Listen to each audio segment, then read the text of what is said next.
Welcome to day 2 of my consensus distributed recap. So it was another exciting day. As I said yesterday, what a time to be in blockchain and just have this technology and industry that's just growing. Really is one of the most exciting things of our time. So today I managed to catch a few sessions, not as many as I could because I had a busy work day. It only starts in the afternoon my time, so it wasn't too bad. And I've been watching, and it's about 10 p.m. now again. So I'm just giving my thoughts, just a recap on some of the more interesting things. So I started off the day with CZ from Binance and Anthony Pompliano. And they were just talking about mass adoption. And obviously he's talking a bit about Binance expansion plans. I mentioned this yesterday, and he says a couple of things from my notes. Post-COVID, more people are going to turn to crypto with Bitcoin as an inflation hedge. And, we're seeing a lot of this is another interesting point. We're seeing a lot of stimulus money flow, and it's needed in many cases. But what central banks are doing are just printing that stimulus money. People are accepting that for now in the short term, but not over the medium term. So that was an interesting session. So if there's a recording of that session, I'll put it up. By the way, you should check this out. This is Binance, about Binance, and here's life at Binance. So check this out. How cool is this? I mean, you should really click on check for openings. This could be you, right? Thought that was funny. Anyway, so then we had a few sessions. We had China reimagined. There was one about India as well, and I didn't get that. And it's Chris Giancarlo again talking about the digital dollar, which ultimately is a CBDC. Now I'm calling this CBDCs everywhere because most of the sessions that I joined today in some form went back to Central Bank Digital Currencies. So here's the first point I want to make in the video, right? It's exciting to see all these economists and finance people in this space. You wouldn't have seen all of them here, 5-6 years ago. So it's good. The thing to keep in mind, though, is that obviously they're talking central bank currencies, which is just a digital version of fiat in some cases. Some of them get it. They're saying we'll put it on a blockchain. It's going to be open, and there's going to be benefits to it. On the other hand, they feel, what some of them alluded to is that, okay, Bitcoin was nice, it's an experiment, but it gave us blockchain. We'll take it from here. Don't worry, we'll take it from here, right? So CDBCs, throughout the video, I'm going to go through some of the pros and cons and interesting points. So on this session with Chris Giancarlo, just looking at my notes, he mentioned Accenture is working on this digital dollar project. So they're trying to do proper enterprise stuff. They didn't mention this yesterday at the talks. They're going to find a way for CBDC to coexist with credit cards. Think about it, right? Credit cards made fiat currency digital, right? There was a log of your purchases. So that's good in some ways and not good in others from a privacy perspective. But why would you need credit cards? Why would you need MasterCard and Visa if you have CDBCs, Central Bank Digital Currencies? So MasterCard, there was a talk that they did. There were 2 actually sessions. I'll tell you what they're up to. They need to reinvent themselves, right? So they could be at risk. Another thing that's interesting is that they mentioned, look, you've got these platforms like in China, you've got WeChat, but that isn't reaching overseas users. So maybe Facebook Libra may be better. But a digital dollar would see global adoption. Now, I'm not going to agree with that. I mean, why would I use a digital dollar if I'm not in the US? And I could use something totally decentralized. They feel it's better. The Chinese also looking at Libra. So this is something you might not know. I'm going to put this up. China has been talking about their digital Yuan, right? And here's an article from the 10th of May, so just 2 days ago. Why China has Facebook Libra envy. And one of the reasons is that their DCEP, digital currency electronic payment, this is what they're calling it, it's not going to have that global reach. And this is why people are still worried about Facebook Libra. And so I'll put this, if you want to read it, in the comments, in the link section. DCEP is simply digital cash, right? And Libra basically is a complicated basket of fiat-backed multiple stable coins. So that's not single stable coin, multiple stable coin. Because think about it. If Libra aligns to US dollar, if you in Asia, it's got to align to another stable coin. It might align to a non-central bank stable coin, like a Tether, for example. So that's getting complex. But you know my views on Libra. Anyway, so that's very interesting, right? The whole digital dollar.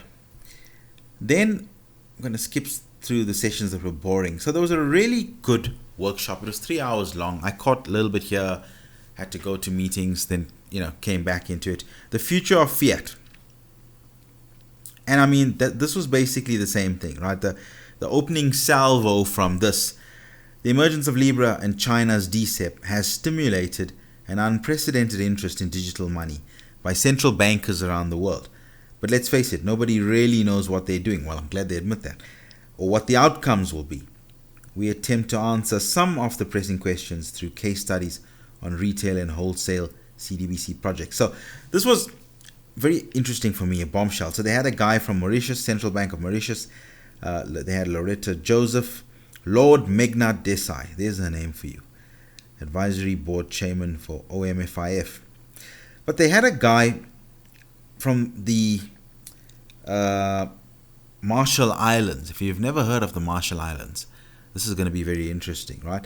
So basically, they were pro CDBCs and talking about, this could make payments a lot faster, but it's something the public trusts.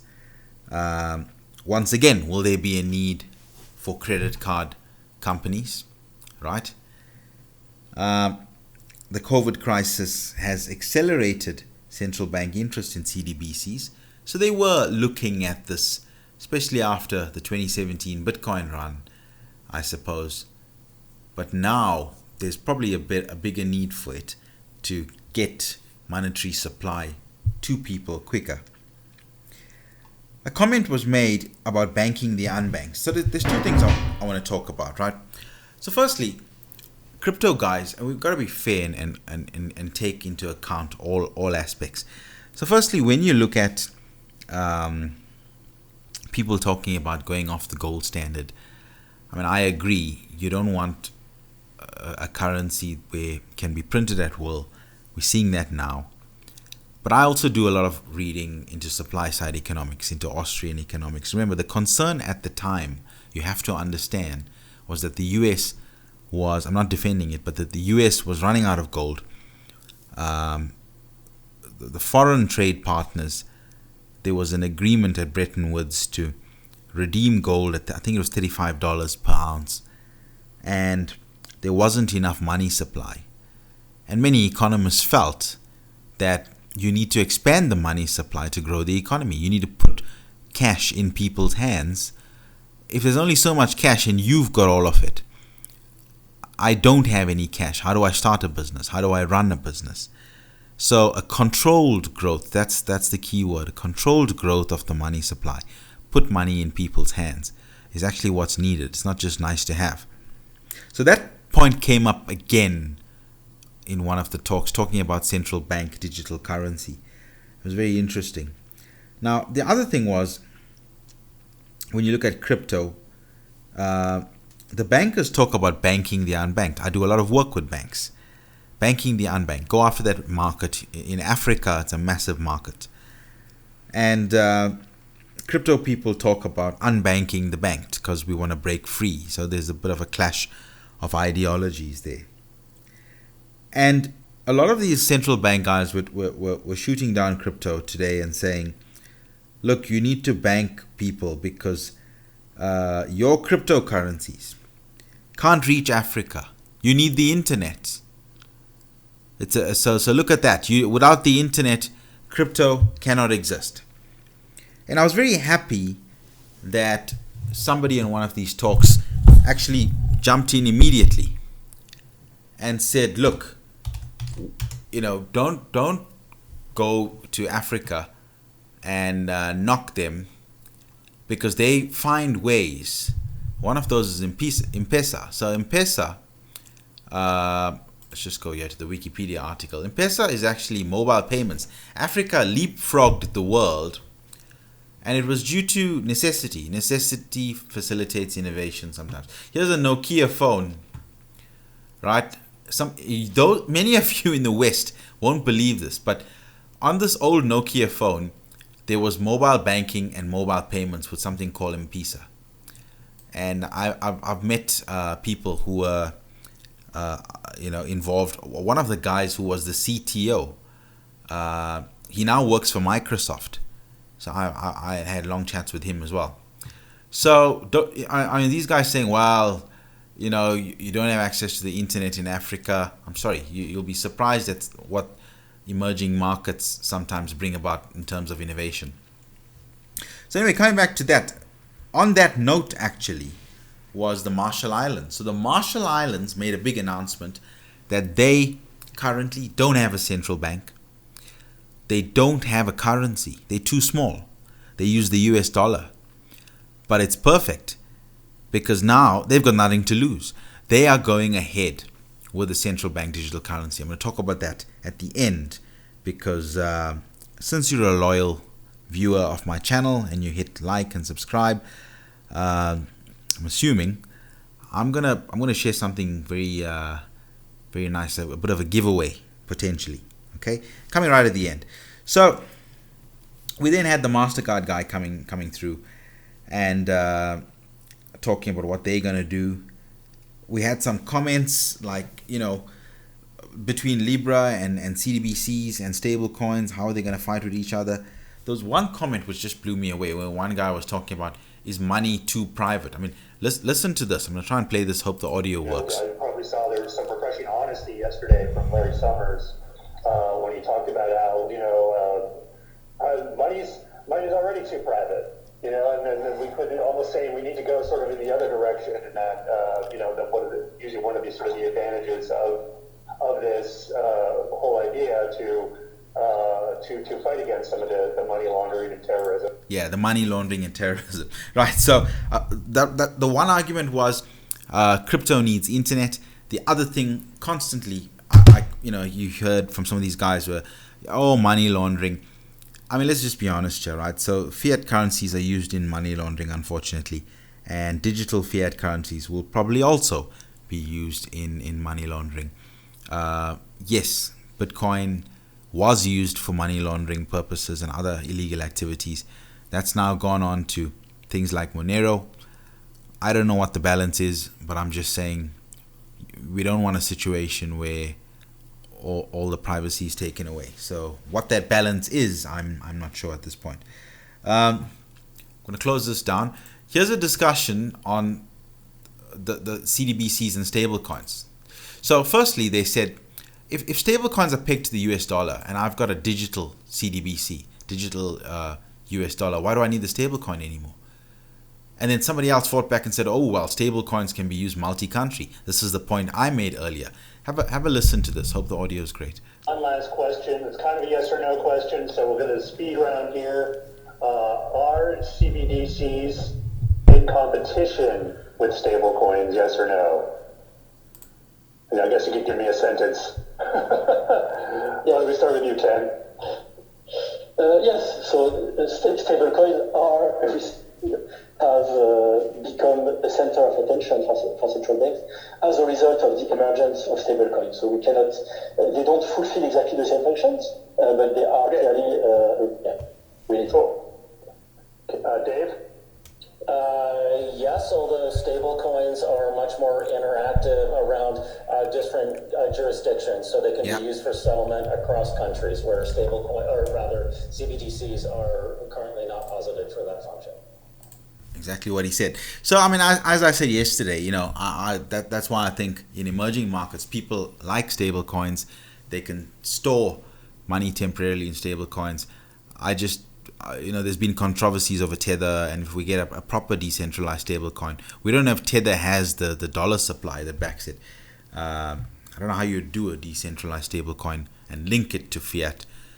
But then once again, once I suppose you have Bitcoin really going up in value and plateauing in value, the volatility coming down, then that's a moot point.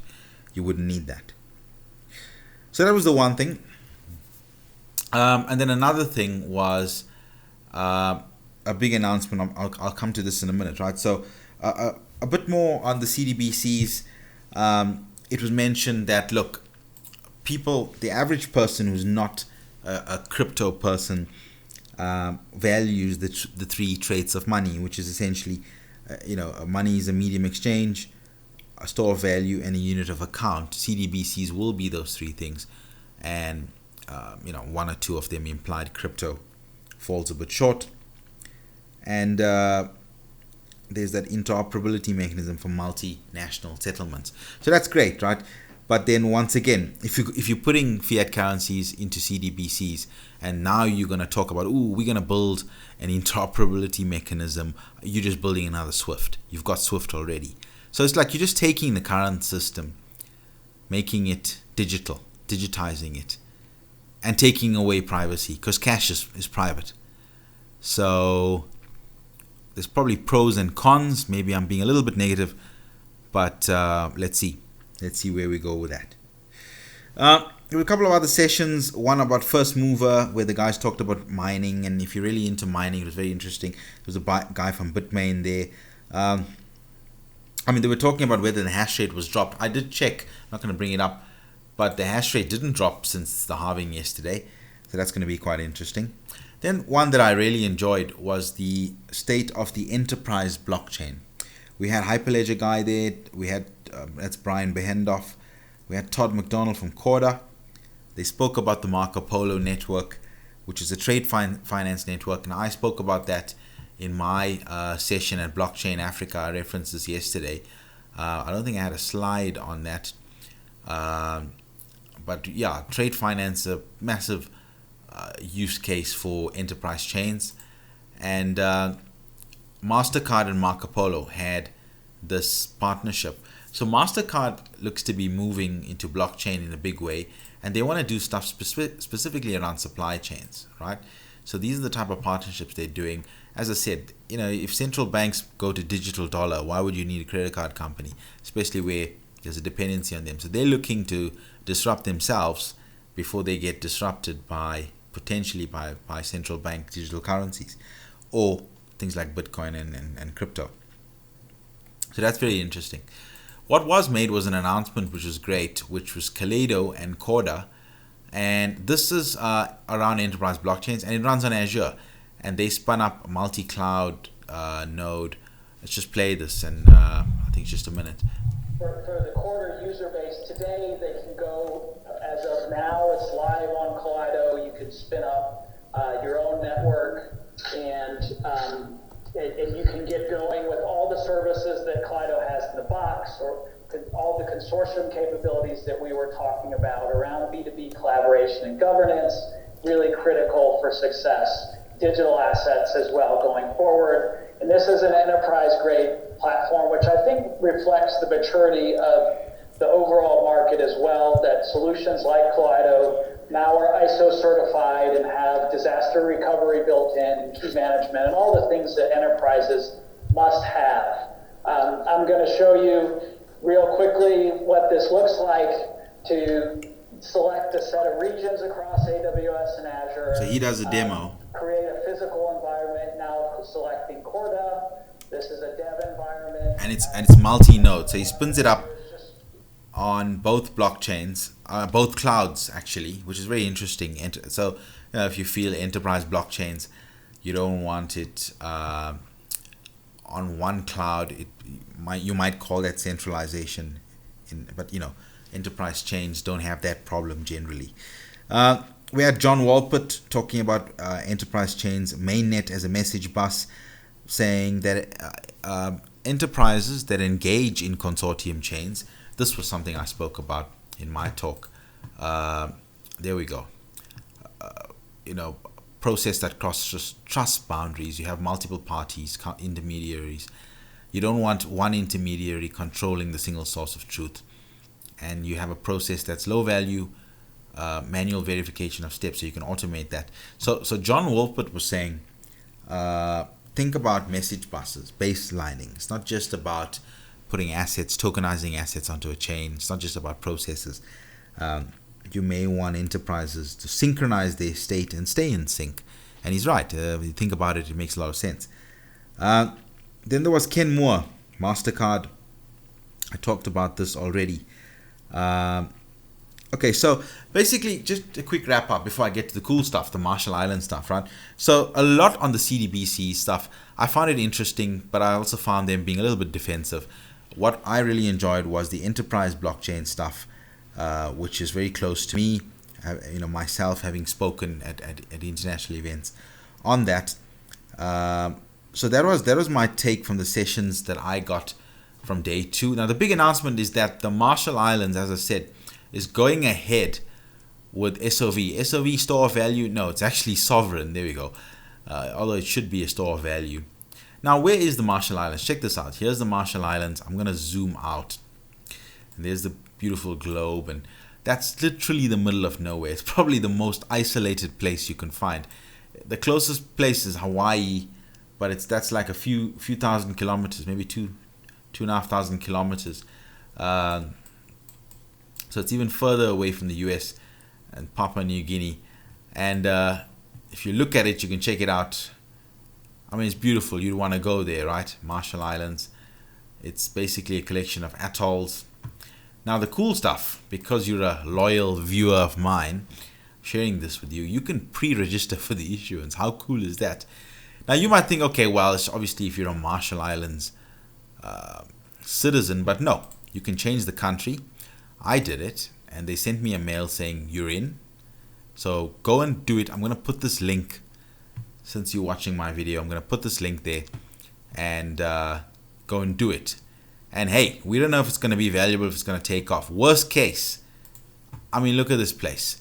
Worst case, you'll get to maybe go on a holiday at the Marshall Islands and use the currency to pay for a few nights hotel and maybe a few meals, couple of drinks. I mean, look, this is beautiful. Look at this. I don't see any hotels though. So you might, well, there we go. This is, I suppose, their biggest city. If this is a city, I mean, look at the water there. I wouldn't mind at all, right? So there we go. There's a hotel. So register for the pre-issuance, and it's gonna pay for a couple of nights here. The Tide Table Restaurant and Lodge. There you go. Bam. That's what we're gonna do. So that's it. I'll leave you with that. Very interesting. I enjoyed the sessions. Obviously, long days for me, working, and then mostly at night, looking towards the sessions. But I mean, it's such an interesting and exciting time for blockchain. I see Bitcoin's a little bit up again today after the halving, and Ethereum. So hope you enjoyed that, guys. And don't forget, Marshall Islands, register for this. There we go. Beautiful. I'm going to leave you with that. Good night, and I'll see you again very, very soon. Hope you enjoyed that.